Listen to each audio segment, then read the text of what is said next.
سے جو بات چل رہی ہے وہ رسول اللہ صلی اللہ علیہ وسلم کے وہ مبارک احوال ہیں جن کا تذکرہ دو کافروں کے درمیان ہوا. ایک ابو سفیان رضی اللہ عنہ جو اس وقت کفر کے حالت زمانے میں تھے، اور دوسرے ہرقل، اور اس ہرقل نے کچھ سوالات پوچھے ہیں. ان سے ان سوالات کی تفصیل میں بات ہو رہی تھی. ان کے پہلا سوال جو تھا اس میں پہلا سوال سے یہ پوچھا تھا کہ کئی کا نسب فیکم، تم میں اس کا نسب کیسا ہے؟ تو تین آزو نسب، تو انہوں نے یہ جواب دیا کہ بہت نسب والا ہے، یعنی رسول اللہ صلی اللہ علیہ وسلم کی پیدائش ایسے خاندان میں ہوئی ہے جو خاندان بہت مشہور معروف ہے اور نسب ان لوگوں میں بالکل درست ہے. اس کے ایک اور معنی بھی بعض محدثین نے لکھے ہیں اور وہ کہتے ہیں کہ اس کا مطلب یہ ہے کہ قریش میں اپنے نکاح کے طریقے رائج کے عربوں میں ان میں وہ نکاح کا طریقہ سنت ابراہیمی کے مطابق تھا اور انبیاء علیہ السلام کی تعلیمات کے مطابق تھا. اس گھرانے میں اس طرح نکاح ہوا کرتا تھا. مثلاً آپ اسی زمانے میں دوسرے لوگوں کے یہاں دیکھیں تو ایسے لوگ بھی مل جائیں گے جن کے والد نے کسی اور اسی طرح کچھ اور مردوں نے بھی اسی عورت کو پسند کر لیا، اور جب بچے کی پیدائش ہوئی تو کاہن کو بلا کر یہ پوچھا گیا کہ اس بچے کی شکل، آداب، ادوار، جتنا یہ کس سے ملتا ہے؟ تو کاہن نے جس کا نام دے دیا کہ فلاں سے ملتا ہے، لہٰذا وہ بچہ اسی کا بیٹا، وہ اس کا باپ قرار پایا.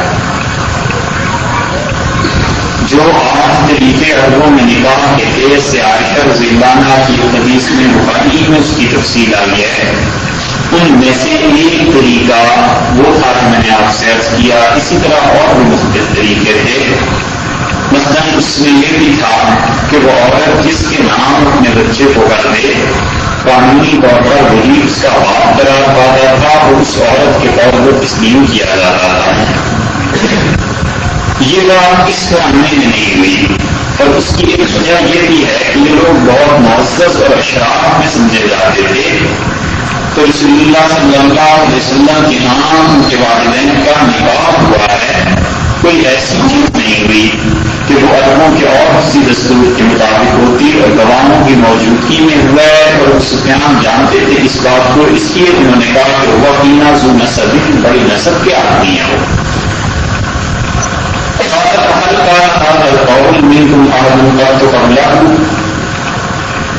اب نے دوسرا سوال پوچھا اور اس نے کہا کہ اچھا یہ بتاؤ کہ اس کے خاندان میں سے کسی اور نے بھی کبھی پہلے پیغمبر ہونے کا دعویٰ کیا ہے؟ کوئی دوبارہ نہیں کا جی نہیں. اس سوال پوچھنے کا مقصد بھی صاف ظاہر تھا جو اس نے آگے چل کے بیان کیا. اور نبی کریم صلی اللہ علیہ وسلم کے آباء و اجداد میں قریب کسی نے بھی نبوت کا دعویٰ نہیں کیا. اور دور جا کر دیکھیں تو ابراہیم علیہ السلام جو اللہ کے نبی تھے، اور اللہ تعالیٰ نے یہ بات ارشاد فرمائی کہ انی جاعلک للناس اماما، اور ہم ابراہیم آپ کو دنیا بھر کے لیے امامت دے رہے ہیں، انسانیت پوری کے لیے. اور اس کا مطلب یہ تھا کہ آپ کی قربانیاں، آپ کے معاملات اتنے ہماری نظر میں عمدہ اور اعلیٰ ہیں، اتنے قبول کیے گئے ہیں کہ اس کائنات میں آج کے بعد جن کو نبوت دی جائے گی وہ آپ ہی کی اولاد میں سے ہوں. اور یہ بات رسول اللہ صلی اللہ علیہ وسلم کا پوری طرح منطبق آتی ہے کہ وہ ان کی اولاد میں سے تھے. اور دو چیزیں کی گئی ہیں، دو ابراہیم علیہ السلام کے خاندان مبارک میں آگے گشاویں آ گئی تھی. ایک شاخ تو وہ تھی جو اسماعیل علیہ السلام سے چلی، اور ایک وہ اسحاق علیہ السلام سے چلی. تو اسحاق ان کے بعد ان کے بیٹے یعقوب، پھر ان کے بعد ان کے بیٹے یوسف علیہ السلام پر یہ سلسلہ چلا ہے اس طرح نبوت کا، حتیٰ کہ وہ بات پہنچی ہے حضرت عیسیٰ علیہ السلام تک، اور یہاں معاملہ ختم ہو گیا۔ اور دوسری شان حضرت ابراہیم علیہ السلام کی ان کے بیٹے اسماعیل علیہ السلام کی نبوت ملی ہے، اور بس پھر بات ختم ہو گئی۔ اور اسماعیل کے بعد پھر نبوت نہیں ملانا کسی کو دی، تاہم پھر رسول اللہ صلی اللہ علیہ وسلم ہی اس نسل سے آئے آگے، اور پھر یہ نبوت ملی ہے، آپ بھی نبی ہوئے۔ تو اس لیے وہاں کسی نے نبوت کا دعویٰ ہی نہیں کیا تھا۔ اس نے تیسرا سوال کیا اور اس نے کہا کہ ہل کان من آبائہ من ملک، اس کے باپ دادا میں کوئی آدمی بادشاہ گزرا ہے؟ تو کہتے ہیں میں نے کہا جی نہیں، کوئی بادشاہ نہیں گزرا۔ رسول اللہ صلی اللہ علیہ وسلم کے خاندان میں سرداری تو رہی ہے، اور قریش کے پاس بڑے بڑے عہدے رہے ہیں۔ سقایا کا عہدہ تھا، یعنی بیت اللہ میں پانی کو پلانا زمزم سے، اس خاندان کی ذمہ داری۔ اسی طرح بیت اللہ کو غلام پر چڑھانا اور بیت اللہ کو تمام کے تمام جو شعبوں کی تقسیم کی وہ اس خاندان کا حصہ تھا۔ اور نبی کریم صلی اللہ علیہ وسلم نے اپنے بچپن میں یہ دور کی چیزیں دیکھی۔ سوال بند کر دی،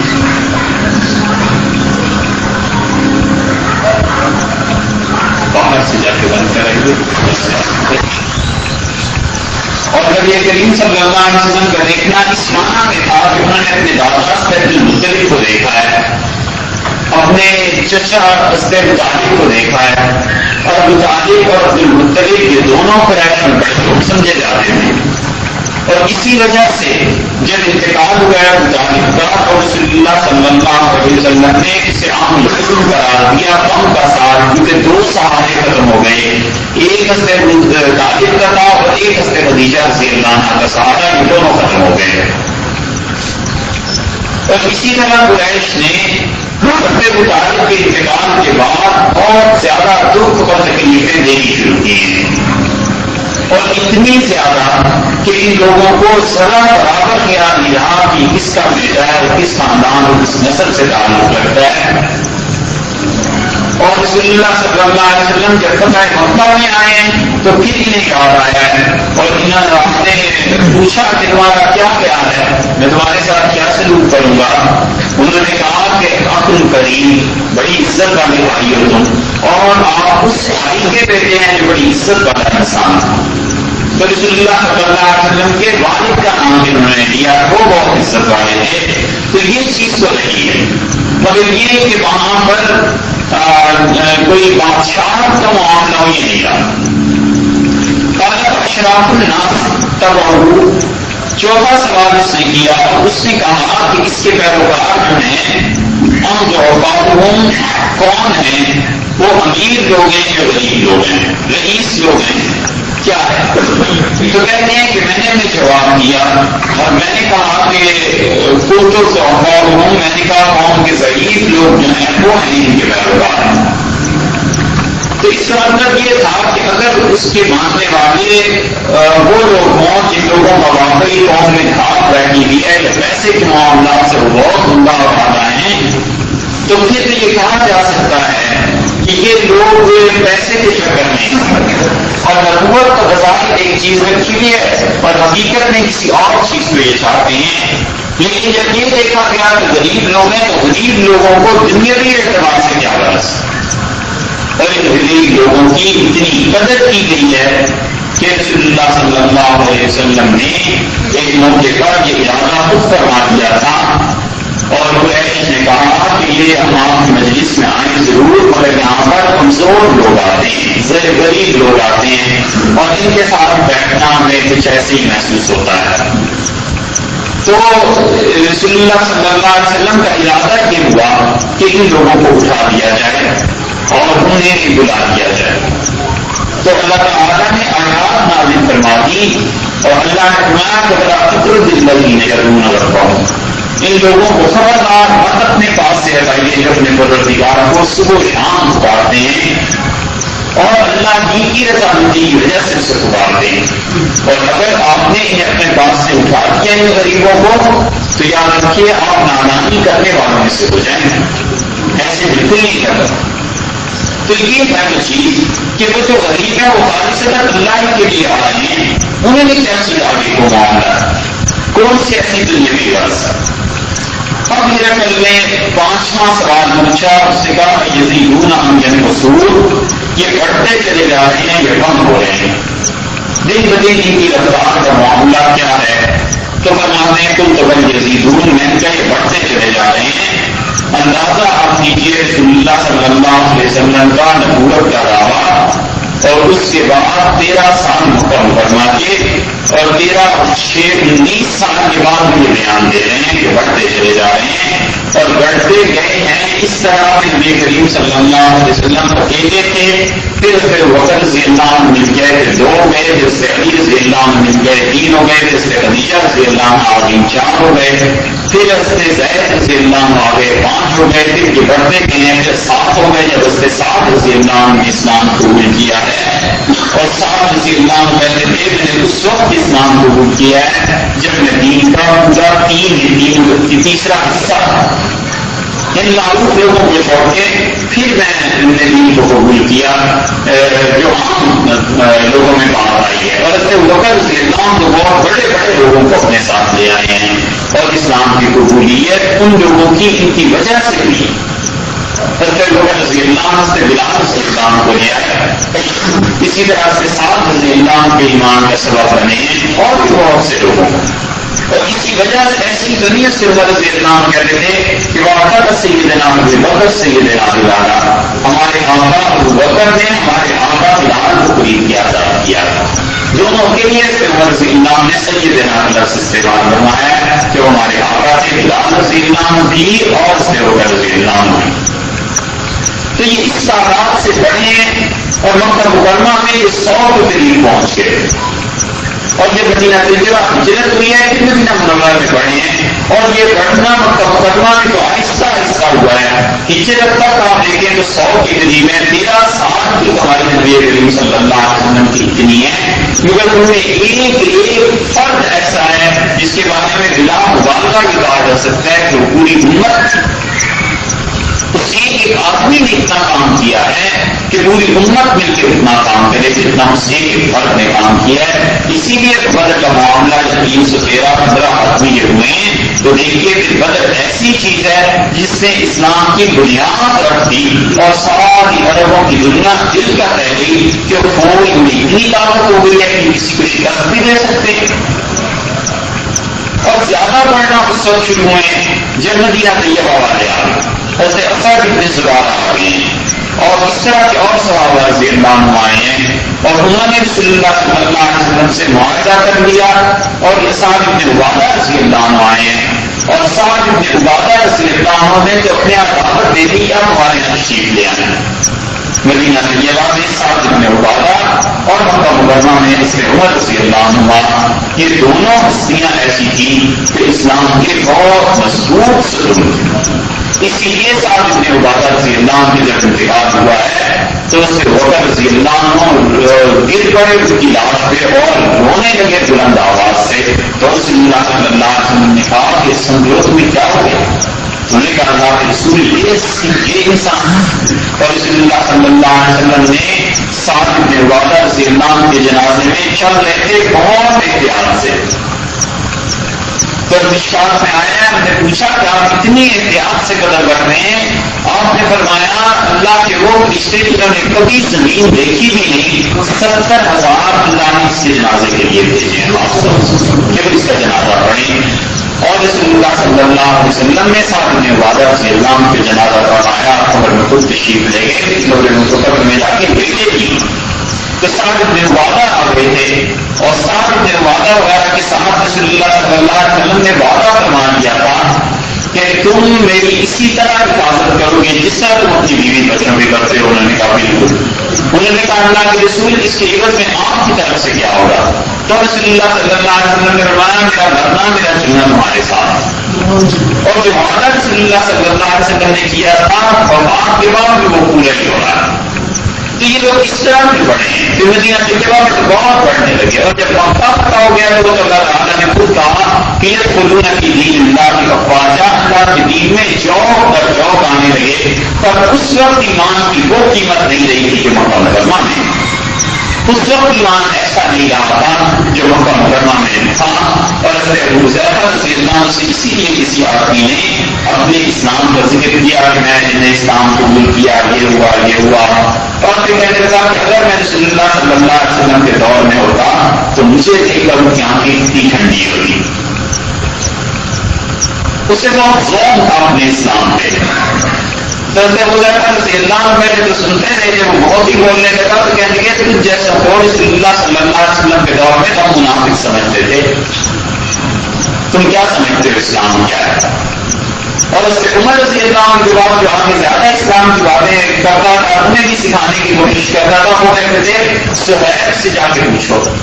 اور اس سے صہیب رضی اللہ عنہ فرماتے تھے کہ مومنین نے کئی مرتبہ دیکھے گا کہ کلتا اٹھا کے لوگوں کو کمر دکھائی اور کہا اس کی کمر کے نشان دیکھتے ہو، یہ انگاروں کو اس نے اپنے خون سے چربی سے ٹھنڈا کیا، یہ اسلام تھا.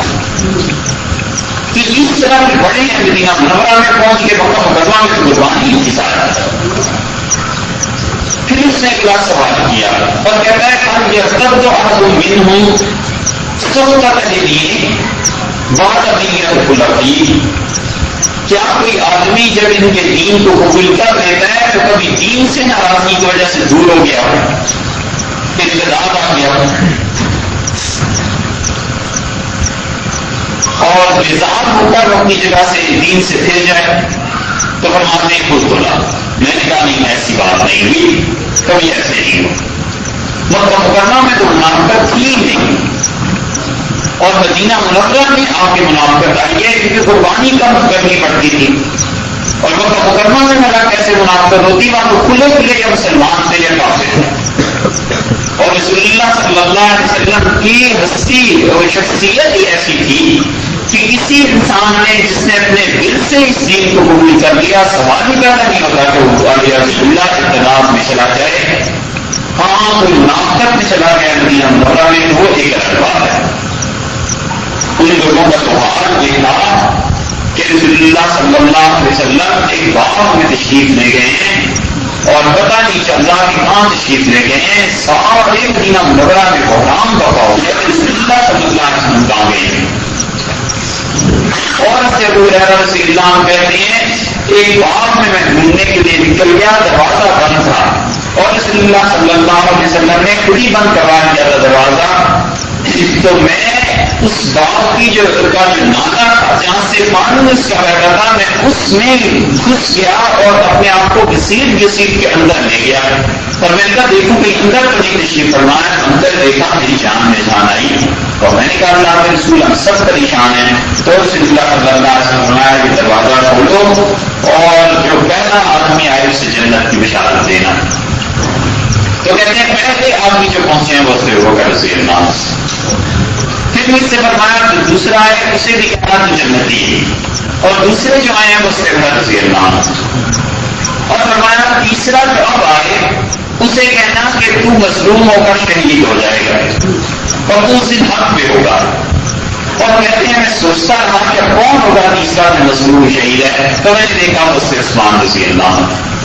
تو یہ رسول اللہ صلی اللہ علیہ وسلم کے ساتھ ایسی محبت تھی لوگوں کو، پتا کہ کیسے ممکن تھا کہ وہ دین کو قبول کر لے پھر مرتد ہو جائے. مار رہے ہیں کفار مکہ، زخمی کر رہے ہیں، ماں باپ ان کے سامنے ہیں، ان کی عزتوں پہ ہاتھ آ رہے ہیں، سب کچھ ہو رہا ہے، مگر ان کے یہاں ایک ہی بات ہے وہ یہ کہ اللہ ایک.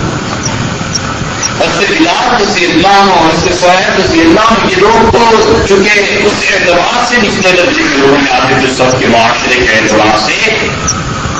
اور لوگ کہتے ہیں کہ ان کو مارتے تھے اتنا بے ہوش ہو جاتے تھے. پھر جب بلال رضی اللہ عنہ کو ہوش آئی ہے تو انہوں نے پوچھا تیرا دین؟ اس نے کہا ہمارا دھندا ایک ہی. یہ ایسی چیز ہے.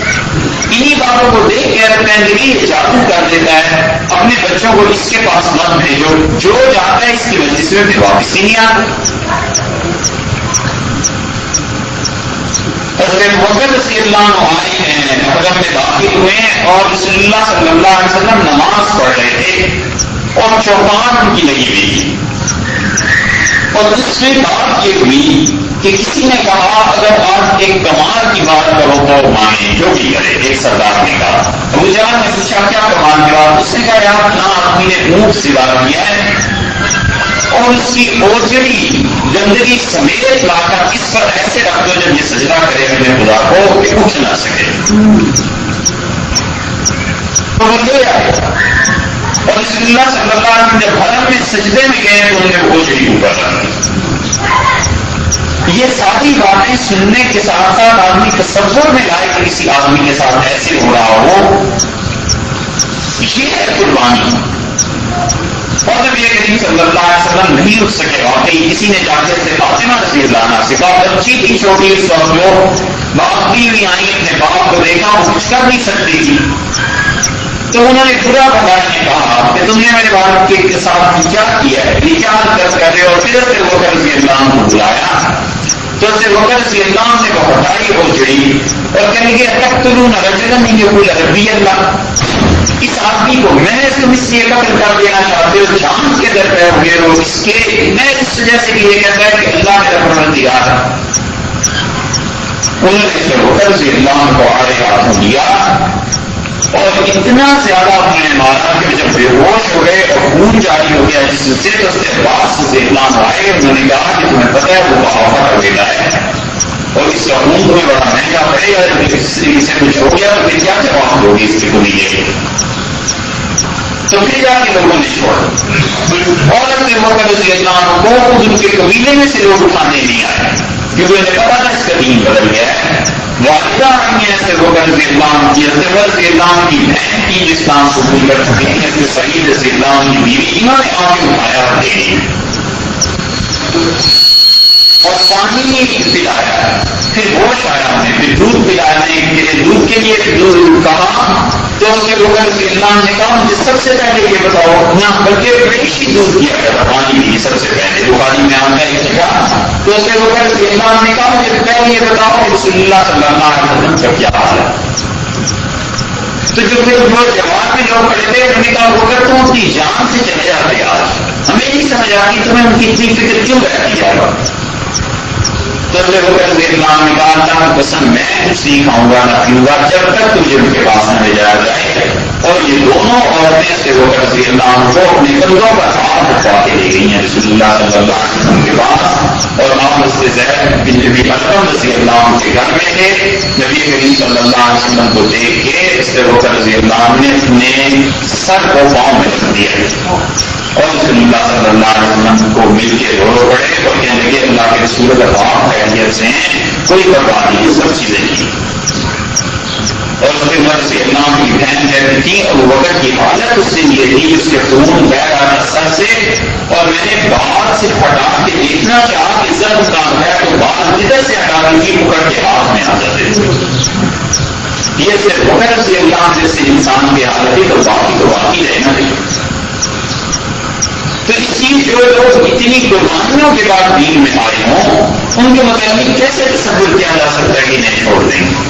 اسی لیے یہ تانا ایک نے دیا تھا عبیدہ بن مسعود نے صدقی رضی اللہ عنہ نے اور دیا تھا یہ تانا انہوں نے حدیبیہ کے دن رسول اللہ صلی اللہ علیہ وسلم سے کہا تھا. مغیرہ بن شعبہ نے کہا کہ تم یہ مت سمجھو، رسول اللہ صلی اللہ علیہ وسلم سے کہا نبی کریم صلی اللہ علیہ وسلم سے کہا کہ جو تمہارے گردو پیش میں لوگ ہیں ان کے متعلق یہ مت سمجھو گے تمہارے مشکل وقت میں کہیں کام آ جائیں اور جب مشکل وقت پڑا تو پھر دیکھیں گے. اس بات پہ سے وکر رضی اللہ عنہ کو اتنا شدید غصہ آیا. آپ تصور کریں رسول اللہ صلی اللہ علیہ وسلم کھڑے ہیں اور اس سے وکر رضی اللہ عنہ نے فوج پہن ہوئی ہے اور وہ اس نے رسول اللہ صلی اللہ علیہ وسلم کی داڑھی کو ہاتھ لگانے کی کوشش کی. منتیں کرتا تھا کہ آپ مان جائیں اس سال واپس چلے جائیں عمرہ نہ کریں معاہدہ ہو جائے. تو وکر رضی اللہ عنہ نے اس کے ہاتھ پر تلوار کا دستہ مارا. اس کا نیچے کا ہاتھ مجھے پتا نہیں ہے رسول اللہ صلی اللہ علیہ وسلم پاک ہے اور تم مشرک نہ پاک ہو. اور رکوع میں یہ کہتا ہے ہم انہیں چھوڑ جائیں گے. اور انہوں نے گالی دی ہے, باقاعدہ بخاری میں آتی ہے, انہوں نے کہا جا اور اپنے خدا باپ کے ساتھ ایسے اور ایسے کر. سوچے آدمی کہ رسول اللہ صلی اللہ علیہ وسلم کی موجودگی میں سے ہو کر رضی اللہ عنہ کا اتنا شدید غصہ اور ادب اور احترام کے ساتھ ساتھ کہ کیا چیز تھی, یہ وہ چیز تھی, اس نے کہا کیا کہ یہ چھوڑ جائیں گے. یہی وہ بات پوچھ رہا ہے کہ چھوڑتے ہیں یا انہیں کوئی دین چھوڑ کے بھی بیزار ہوتے چلا گیا. اس کے بعد اس نے 7واں سوال کیا اور کہتا ہے کہ حل تک تہمونہ بالکذب, تم لوگوں نے کبھی اسے جھوٹ میں مبتلا پایا ہے, قبل ان یقول ما قال, قبل اس کے لیے نبوت کا دعویٰ کرتا لوگوں نے کبھی اس پر جھوٹ کی تہمت لگائی ہے؟ قلت لا, میں نے کہا جی نہیں.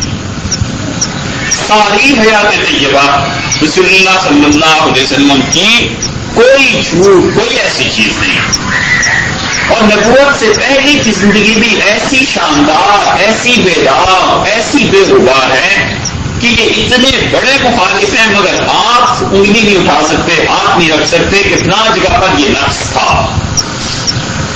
حضرت عمر رضی اللہ عنہ نے کسی معاملے میں بڑے کام کی بات ارشاد فرمائی. کسی نوجوان کو حضرت عمر رضی اللہ عنہ نے دیکھا کسی گناہ میں, تو امیر المومنین نے اس سے کہا کہ جوانی میں اپنی حفاظت کر, گناہ نہ کر. ممکن ہے اللہ تجھ سے کوئی کام لینا ہی چاہے کل کو دین کا, تو پھر جب وقت آئے گا وہ کام کا تو لوگ تیری پچھلی باتوں کو یاد کریں گے, کہیں گے یہ کل تک ایسا تھا, آج ہمیں ایسے کہہ رہا ہے. حضرت عمر رضی اللہ عنہ کی باتیں ایسی ہیں کہ انسانی نفسیات سے گہرا تعلق ہے, پورے معاشرے پر نظر ہے, انسانوں کی تاریخ پر نظر ہے کہ لوگ کیا کیا باتیں کرتے ہیں, کس طرح اسلام کو نقصان پہنچتا ہے, تحریکیں کیسے ناکام ہو جاتی ہیں, کیسے کامیاب ہوتی ہیں. تو رسول اللہ صلی اللہ علیہ وسلم کی حیات طیبہ میں تو کوئی جھوٹ تھا ہی نہیں. اس قدر سچائی کی کہ جس نے جو پوچھا ہے اسے سچی اور صاف بات کہی. مشہور واقعہ آپ نے سنا ہوگا, اس سے کہا کون بچائے گا تمہیں میرے ہاتھ سے, تو آپ نے کہا اللہ. تو یہ سچی بات تھی. غار ثور میں گئے ہیں اور اس سے بکر رضی اللہ عنہ کو فکر تھی کہ کچھ ہونا جائے, تو فرمایا ڈر نہیں, اللہ ہمارے ساتھ ہے. کسی نے مکہ مکرمہ میں کوئی بات کی ہے, اسے کہا سچی, اس سے فرمایا سچی بات تمہیں بتاتا ہوں کہ یہ. اور اہل مدینہ سے تو رسول اللہ صلی اللہ علیہ وسلم نے عجیب بات کہی ایک مرتبہ. آپ نے فرمایا اہل مدینہ تم مجھے اتنے اچھے لگتے ہو کہ اللہ کی قسم اگر میں کبھی ارادہ کر لوں کہ پوری دنیا کے ساتھ جھوٹ بولوں لیکن تمہارے ساتھ میں پھر بھی سچی بولوں. اور انصار تم مجھے اتنے اچھے لگتے ہو کہ پوری دنیا ایک وادی میں چلے, ایک میدان کو اختیار کر لے, لسلکت وادی الانصار, میں اس وادی کو پسند کروں جس میں تم کھڑے. تو رسول اللہ صلی اللہ علیہ وسلم نے خود کی سچائی کی بات ارشاد فرمائی. 8واں سوال اس نے کیا اور کہتا ہے فہل یقدر, یہ کبھی ایسے بھی ہوا ہے کہ اس نے وعدہ کیا اور عہد کو توڑ دیا؟ قلت لا, میں نے کہا نہیں, یہ کبھی نہیں ہوا. وعدہ کرتے ہیں پھر اس وعدے کو پورا کرتے ہیں. مکی زندگی میں رسول اللہ صلی اللہ علیہ وسلم کا حال یہ رہا ہے کہ وعدہ کر دیا ایک آدمی نے کہ میں آؤں گا, 3 دن تک انتظار فرماتے رہے نبوت سے قبل, اور جب وہ آیا ہے تو اسے فرمایا تو نے مجھے بڑی تکلیف میں مبتلا کیا. اور وعدہ ایسی پابندی کے ساتھ جس سے جو بات کی ہے پوری کی. اور رسول اللہ صلی اللہ علیہ وسلم کے کچھ وعدے ایسے ہیں جو آخرت کے متعلق بھی فرمائے ہیں, بات اپنے خدان سے, اور ان لوگوں کو بھی پورا یقین تھا کہ رسول اللہ صلی اللہ علیہ وسلم کے وعدے یقیناً ہمارے ساتھ پورے ہیں. اللہ تعالیٰ نے وعدہ فرمایا ہے, پورا اعتماد رہا خود رسول اللہ صلی اللہ علیہ وسلم کو کہ یہ بالکل پورا ہو اور یہ بالکل وعدے کے مطابق ہو. 9واں سوال, ورنہ بلکہ حضرت سفیان رضی اللہ عنہ کہتے ہیں وَنَحْنُ مِنْهُ فِي مُدَّةٍ, میں نے ان سے کہا ہرقل سے کہ آج تک تو وعدے کی خلاف ورزی نہیں ہوئی, لیکن اب جو اس سال معاہدہ ہوا ہے لا ندری ما وفاعل فیہا، میں کچھ کہہ نہیں سکتا کہ اس سال کی اس معاہدے میں وہ کتنے پورے کرتے ہیں. اور پھر کہتے ہیں ایک لفظ، ایک کلمہ، ایک جملہ ادخل فیہا شیئا، میں اس ساری گفتگو میں نہیں کہہ سکا غیر ہذہ الکلمہ، سوائے اس ایک جملے کے. میرا بس نہیں چلا میں کہیں جھوٹ میں شامل کرتا، مگر اس ایک میں ذرا سی گنجائش تھی، میں نے یہاں سے بات کری تھی. میں نے کہا جو اس سال معاہدہ ہوا ہے دیکھ لیتے ہیں کیا ہوتا ہے. اور وہ معاہدہ تھا حدیبیہ کا، اور حدیبیہ کے معاہدے کو رسول اللہ صلی اللہ علیہ وسلم نے کیا ہے پورا. اور کفار مکہ اس معاہدے میں بڑے خوش تھے، مگر آخر کار وہی ان کے گلے پڑ گیا. اور خود انہوں نے بنو خزاعہ پر حملہ کیا ہے، اور خزاعہ نے جا کے رسول اللہ صلی اللہ علیہ وسلم سے مدد مانگی ہے خلیف ہونے کی وجہ سے. اور پھر ابو سفیان رضی اللہ عنہ آئے ہیں دوبارہ تجدید کرنے کی غرض سے معاہدے کی. حضرت بکر رضی اللہ عنہ کے پاس گئے، انہوں نے انکار کر دیا، انہوں نے کہا میں کچھ نہیں کر سکتا، معاہدہ تم لوگوں نے توڑا ہے. پھر حضرت علی رضی اللہ عنہ کے پاس چلے گئے ہیں، حضرت علی رضی اللہ عنہ نے کہا جا کے مسجد نبوی میں اعلان کر دو کہ ہماری طرف سے معاہدہ برقرار ہے. یہی ہو سکتا ہے. پھر وہ گئے مسجد نبوی میں اعلان کیا. جب واپس پہنچے مکہ تو لوگوں نے کہا کیا ہوا؟ انہوں نے بتایا میں نے یوں کیا ہے. تو لوگ ہنسے اور کہنے لگے علی نے تمہیں بے وقوف بنایا اور تم بن گئے. اس سے کیا فرق پڑتا ہے؟ معاہدہ تو جب تجدید